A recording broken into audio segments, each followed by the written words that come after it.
And what's the time period when this murder would have taken place, do you feel?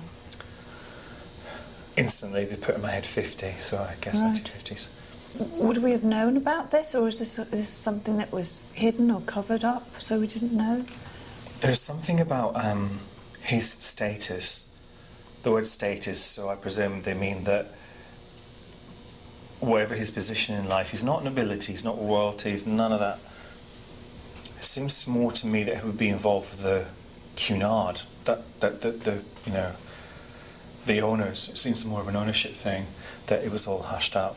Would he have died here? No, no.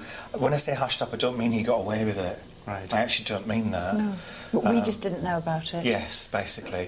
He didn't get away with it, and he was dealt with, and I think what they're trying to tell me is the murder was reported. Now, the word Southampton's coming in, so it would have been on that leg of the journey if the ship was going back to Southampton. The word Southampton was very clear to me, so he would have been removed that end. Who was that? Whose side then? Whose side? I heard it over here, but it was quite a strange thing as well. It was a really... I didn't say I moved, but I didn't say... No, it wasn't Stuart. It was. I thought it was actually in the corridor.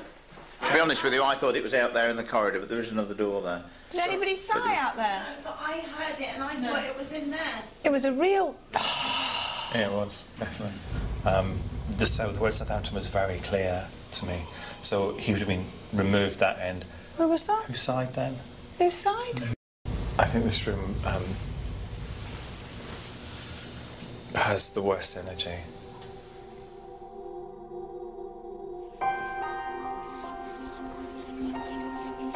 B340's walls are thought to have once witnessed murder, but this latest sensory perception was as surprising to hear as it was shocking. Had a girl lost her all too brief life in this oppressive atmosphere? These sleeping quarters may now remain out of use, but not to us. A few days later, Richard Felix bravely volunteered to stay here on the night preceding our first set of vigils, only to have his sleep rudely interrupted by a series of disturbing events that were recorded using Kieran's laptop computer.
just don't know.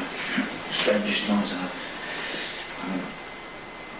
it was as if someone was throwing coat hangers.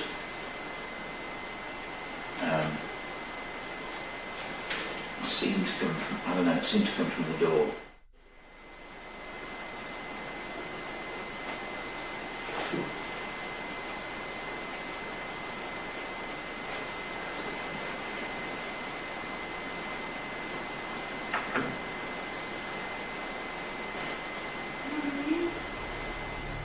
We couldn't believe the phenomena that was caught on tape. This area of the ship is abandoned and no other passengers or crew were in this area during Richard's sleepover. So who or what had made their presence known to the most haunted crew aboard the Queen Mary? We would not have to...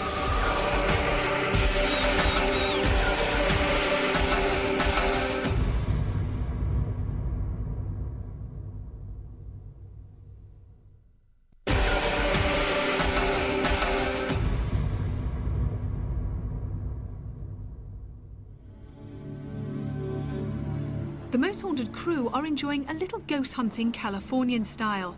Our base for 3 weeks is the former passenger liner the Queen Mary, where our minds were still overwhelmed by the phenomena recorded in room B340.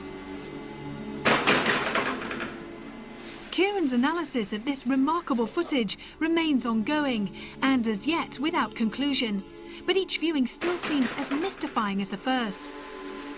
And what of this frightful sound? Have we just recorded a young child calling out for their mummy? And how closely could we link this auditory phenomena with our psychic's previous readings here? It's like saying someone, a person in this room, a spirit person, going round, uncontrollable, a feeling of anger, screaming, shouting, and just totally uncontrollable. Someone's been trapped in here, and I keep coming back to a child. Right. I think I'm going to go with a girl. Feels like a girl, little girl. How old would the girl have been? She's tiny. I mean, she couldn't be any more than... I would put her around 4 or 5. Stunning and chilling documentation that prepared us for the vigils ahead. And one of the first took place in the Queen's Salon, a former first-class ballroom that David had earlier visited and where a lonesome lady is often seen on its dance floor. Yeah, I've got an astral woman. Now, she's very slim, very elegant. She is, she's given me a name which sounds like Estelle. But the odd thing about Estelle is that she's dancing here, but without a partner. She's not a happy dancer. You know, she's not dancing for the joy. It's like a huge sadness for that loss. And I actually feel quite emotional talking about her. I can sense. You know, there is a huge broken heart here, but it's only it's trivialising what this woman felt for him. But it is essentially... So he just left her? Shipboard romance. Ah. Dumped her. That was it. But of course, in her mind, it was much more than that. Oh, that's so sad. That is very sad. I just wonder how if we do vigils in this room, how she'll show herself.